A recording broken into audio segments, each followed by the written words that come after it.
देखी होला बड़ी मार। होलिया में भीगल बदन तोहार से कसी लुक देखी होला बड़ी मार।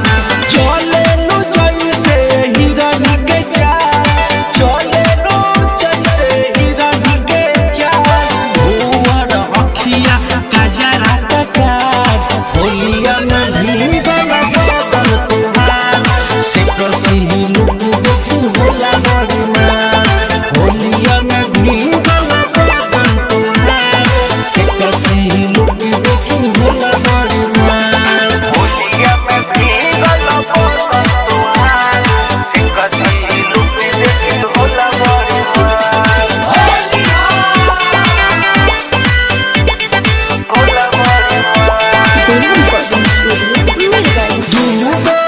जिसे खूब रंग के बहाने नजर लड़वलू, चौदह जी के पूछ खाई फागुन में मन बढ़वलू।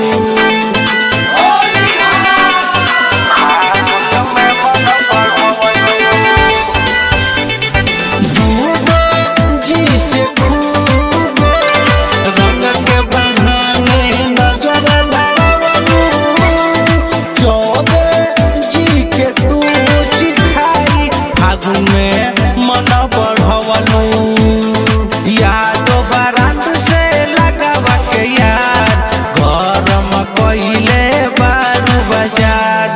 यादो बारात से लगावा के यार गरम कइले बारू बाजार। भुवर अखिया कजरा कटार, होलिया में भीगल बदन तोहार से कसी लुक देखी होला बड़ी मार।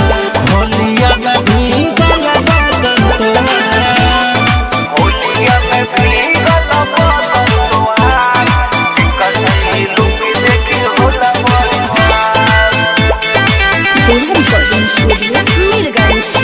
होला बड़ी मार। राकेश योद्धा जी के फागुन में जैबू तू भुलाई, प्रभु प्रजापति के नी तोह से ना दियाई।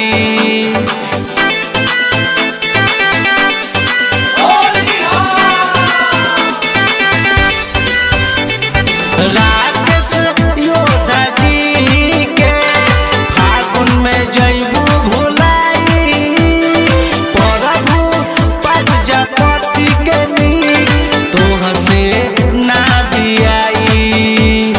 यादो जी के बेरिए यार अब का तू करेलू विचार। तोगा के जवनिया का डलबुआ चार, अब का तू करेलू विचार। चलेलू जैसे हिरन के चाल, चलेलू जैसे हिरन के चाल।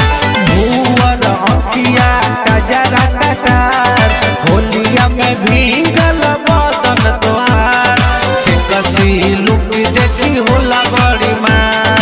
होलिया में भीगल बदन तोहार से कसी लुक देखी होला बड़ी मार। होलिया में